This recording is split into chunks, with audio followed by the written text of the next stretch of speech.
Coucou tout le monde, j'espère que vous allez bien. On se retrouve aujourd'hui avec une nouvelle vidéo qui est le dernier tag Pégagie sur les coups de cœur.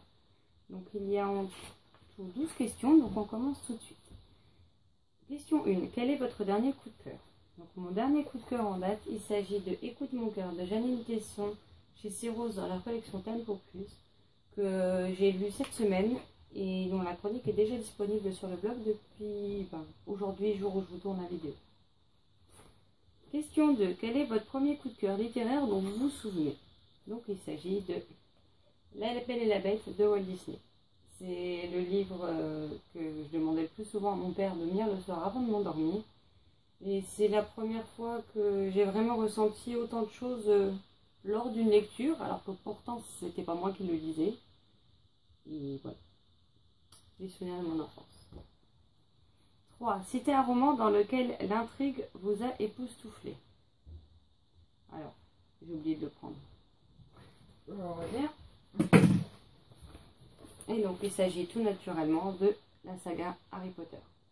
Donc, c'est pas spécialement l'intrigue de ce premier tome, mais l'intrigue de toute la série de manière générale.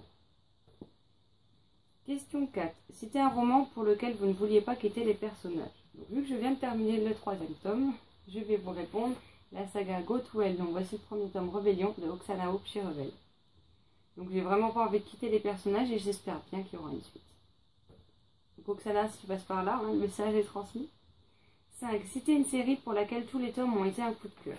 Alors là, je n'ai pas pu me décider, il y en a deux. Nous avons la première qui est Éternelle d'Alison Noël avec le tome 1 Evermore aux éditions Michel Lafon. C'est une saga qui ne fait pas l'unanimité sur la blogo, ça j'en suis bien consciente. Mais moi j'ai adoré. Et c'est une saga que j'avais lue juste après le prochain livre que je vais vous présenter, dont tous les tomes sont également un coup de cœur, et qui n'est autre que la saga Twilight. Et je me rends compte que ils sont pas dans l'ordre et que j'ai pris le mauvais. C'est pas grave. Vous voyez très bien de quelle saga je veux parler. Donc oui, j'ai adoré cette série. Il me tarde de les relire et personnellement, après on n'aime pas. Tous les goûts sont dans la nature, mais moi j'adore. 6. Quel roman coup de cœur vous a séduit dès les premières pages?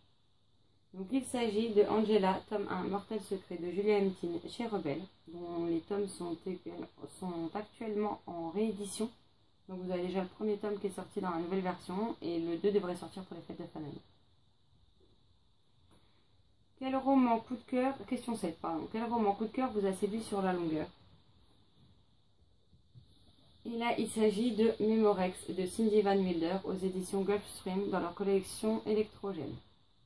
J'ai adoré ce roman et ma chronique est disponible sur le blog également, donc je vous mettrai les liens en barre d'infos. Mais au début, je me demandais un peu de quoi il retournait, puis plus on avançait, et plus j'ai adoré, plus j'ai été happée dans l'univers de Cindy, et donc, du coup ce sera celui-ci. 8. Citer un roman coup de cœur d'un auteur français. Et là, il s'agit d'un énorme coup de cœur et d'une grosse claque que j'ai pris en début d'année. Et il s'agit de Quand la nuit devient jour de Sophie Jomain aux éditions Pygmalion. Donc voilà. C'est un livre particulier. Je pense que si on n'a pas trop le moral, il vaut mieux s'abstenir de le lire. Enfin, dans l'immédiat en tout cas. Mais j'ai vraiment beaucoup aimé. Il fait 235 pages. Et j'ai vraiment pris une claque avec cet ouvrage. Dont la chronique, vous la retrouverez en barre d'infos. 8. Citez un... Non, 9, pardon. Avez-vous eu un coup de cœur? Un auteur coup de cœur, pardon. Chacun de ces livres est un coup de cœur. Donc, j'ai beau avoir réfléchi et non. Parce que même les auteurs dont j'aime tous les romans, ça n'a pas forcément été toujours que des coups de cœur.